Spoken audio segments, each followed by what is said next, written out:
வணக்கம் friends, welcome to Vidya's cooking channel. இன்றைக்கி உங்களுக்கு ஒரு அருமையான டொமேட்டோ சீஸ் டோஸ்ட் ரெசிபி செஞ்சு காமிக்கிறேங்க.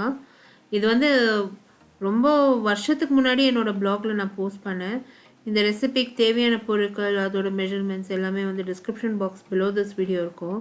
அப்படி இல்லைன்னா நீங்கள் ஐ கார்ட் அபவ் திஸ் வீடியோ நீங்கள் கிளிக் பண்ணிங்கன்னா என்னோடய ப்ளாக் டைரெக்ட் ஆகும். ப்ளாகில் வந்து நான் டீட்டெயில் ரெசிபி போஸ்ட் பண்ணியிருக்கேங்க. இது வந்து ரொம்ப ஓல்டு ரெசிபி, ஆனால் எனக்கு வந்து ரொம்ப ஃபேவரட் ரெசிபின்னு சொல்லலாம். எங்கள் அப்பாவுக்கு இது ரொம்பவே பிடிக்கும். அவர் சாயங்காலத்தில் ஆஃபீஸ்லேருந்து வந்ததும் இது நான் அவருக்கு செஞ்சு கொடுப்பேன். ஸோ பாருங்கள், மிதமான தீயில் ஒரு கடாயை காய வச்சுருக்கேன். அதில் எண்ணெய் சேர்த்துருக்கேன். எண்ணெய் மிதமான தீயில் காய வச்சுருக்கேங்க. எண்ணெய் நல்லா காஞ்சதும் இதில் வந்து நான் வெங்காயம், பச்சை மிளகா, கருவேப்பிலை, இஞ்சி பூண்டு விழுது சேர்த்துருக்கேன். இந்த வெங்காயம் வந்து நல்லா வதக்கி எடுக்கணும். இந்த வெங்காயம் ஒரு தக்காளி தொக்கு நம்ம சொல்கிறோம். தக்காளி தொக்கு வந்து நீங்கள் பண்ணி ஃப்ரிட்ஜில் 1 வீக் வரைக்கும் நீங்கள் எடுத்து வைக்கலாம். ஸோ நல்லா அது தாங்கும் ஃப்ரிட்ஜில். அண்டு நீங்கள் எப்போ தேவைப்படுதோ நீங்கள் டிஃபனுக்காகட்டும், ஈவினிங் ஸ்நாக்காகட்டும் நீங்கள் இந்த ரெசிபி தயார் பண்ணி கொடுக்கலாம். இப்போ நல்லா தக்காளி வதங்கணும். அதுக்கு நீங்கள் வெங்காயத்தை நல்லா வதக்குனீங்கன்னா தான் தக்காளி வதங்கும். இப்போ நல்லா வெங்காயம் வதங்கியிருக்கு.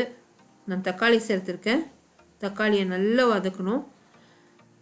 அடுத்து வந்து மசாலா பொடிங்கெல்லாம் சேர்த்துக்கலாம். மஞ்சள், நான் வந்து இங்கே சிக்கன் மசாலா யூஸ் பண்ணியிருக்கேன். நீங்கள் தந்தூரி சிக்கன் மசாலா, மட்டன் மசாலா, கறி பவுடர் எது இருக்கோ வீட்டில் அதை நீங்கள் யூஸ் பண்ணலாம். பாவ் பாஜி மசாலா கூட யூஸ் பண்ணலாம். அடுத்து வந்து உப்பு சேர்த்துருக்கேன். நல்லா தக்காளியை வதக்கிட்டு மூடி போட்டு இது வந்து தக்காளியை வேகிறதுக்கு விட போகிறேன். ஸ்லோ ஃப்ளேமில் வச்சுட போகிறேன். தண்ணி சுத்தமாக சேர்க்கல. தண்ணி நீங்கள் சேர்த்திங்கன்னா அது வந்து குழக்குலான்னு ஆகிடும். ஸோ வந்து தண்ணி சேர்க்காதீங்க. அந்த தக்காளி வெங்காயம் வதங்குற நேரத்துக்கு நம்ம சீஸ் துருவிக்கலாம். நான் இங்கே வந்து செடார் சீஸ் தான் யூஸ் பண்ணுறேன். செடார் சீஸை நான் துருவி எடுத்துக்கிறேன். இது எவ்வளோ சிம்பிள் ரெசிபினா எவ்வளோ சிம்பிளாக இருக்கும். நம்ம வந்து முன்கூட்டியே இந்த மாதிரி எல்லாம் நம்ம தயார் பண்ணி எடுத்து வச்சுக்கணும்னா ஈஸியாக நம்ம அந்த டோஸ்ட் பண்ணி எடுத்துக்கலாம். இந்த தக்காளி தொக்கு வந்து நீங்கள் சப்பாத்தி பூரியோட கூட நீங்கள் வச்சு சர்வ் பண்ணலாம். இப்போ பாருங்கள், அந்த தக்காளி வந்து நல்லா வதங்கி வந்திருக்கு. சுத்தமாக தண்ணியே இல்லை.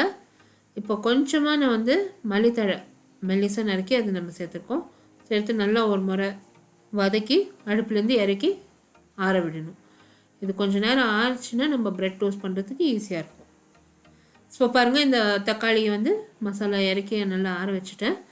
இப்போ ப்ரெட் ஸ்லைஸ் மேலே இந்த தக்காளி தொக்கை வந்து நான் ஸ்ப்ரெட் பண்ண போகிறேன் ஈவனாக.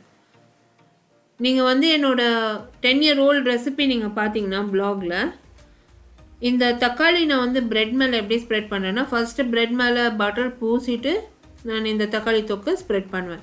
பட் இப்போது ஹெல்த் இஷ்யூஸ் நிறைய இருக்க தொட்டு நான் வந்து பட்டர் கம்ப்ளீட்டாக அவாய்ட் பண்ணுறேன். கொஞ்சம் தான் பட்டர் யூஸ் பண்ணுவேன். பட் அதர்வைஸ் இது மேலே நீங்கள் குழந்தைங்களுக்கு டயட் பண்ணாதவங்கெல்லாம் பட்டர் சாப்பிட்றதுக்கு விருப்பம் இருக்கிறவங்கெல்லாம் ஃபஸ்ட்டு பட்டர் பூசிடுங்க ப்ரெட் மேலே. அதுக்கப்புறம் நீங்கள் தக்காளி தொக்கு ஸ்ப்ரெட் பண்ணிவிட்டு அதுக்கு மேலே நீங்கள் சீஸ் வந்து ஸ்ப்ரெட் பண்ணுங்கள். இது அந்த மாதிரி பண்ணிங்கன்னா அது டேஸ்ட் இன்னும் சூப்பராக இருக்கும். 2 ஸ்லைஸ்க்கும் நல்லா பட்டர் அப்ளை பண்ணணும். இப்போ பாருங்கள், அந்த இன்னொரு ஸ்லைஸ் வந்து சீஸ் எல்லாம் நான் சேர்த்தோடனும் மூடியிருக்கேன். மிதமான தீயில் தவாவை காய வச்சுருக்கேன். தவாவில் வந்து நீங்கள் பட்டர் சேர்த்துக்கலாம். இந்த ப்ரெட் டோஸ்ட் பண்ணுறப்போ நான் வந்து ரெகுலர் ஆயில் ஒரு ஸ்பூன் அளவுக்கு ஆயில் சேர்த்துருக்கேன். அந்த ப்ரெட்டை வந்து தவாவில் மாற்றி 2 பக்கமும் திருப்பி நான் டோஸ்ட் பண்ண போகிறேன். இப்போ சுத்தமாக ஆயிலே வேணாம், பட்டரே வேணான்றவங்க நீங்கள் வந்து நான்ஸ்டிக் தவா யூஸ் பண்ணி நீங்கள் சுட்டு எடுக்கலாம். ரொம்ப அருமையாக இது வந்து டோஸ்ட் ஆகி வரும்.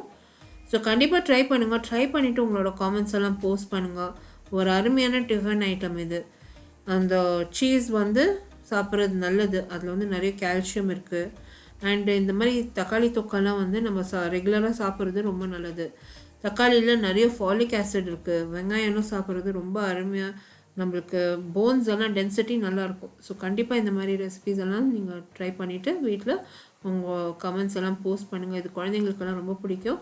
இது ஜஸ்ட் வந்து ஒரு காஃபியோடு நீங்கள் சர்வ் பண்ணிங்கன்னா ஒரு அருமையான கம்ப்ளீட் மீல்னே சொல்லலாம். ட்ரை பண்ணிவிட்டு உங்களோட கமெண்ட்ஸ் எல்லாம் போஸ்ட் பண்ணுங்கள். இந்த வீடியோ ரெசிபி நீங்கள் பார்த்து என்ஜாய் பண்ணிங்கன்னா லைக் பண்ணி சப்ஸ்கிரைப் பண்ணுங்கள். உங்களை அடுத்த புதிய ரெசிபியோடு நான் மறுபடியும் சந்திக்கும் வரை, this is Vidya Lakshmi. Thank you so much for வாட்சிங். பை.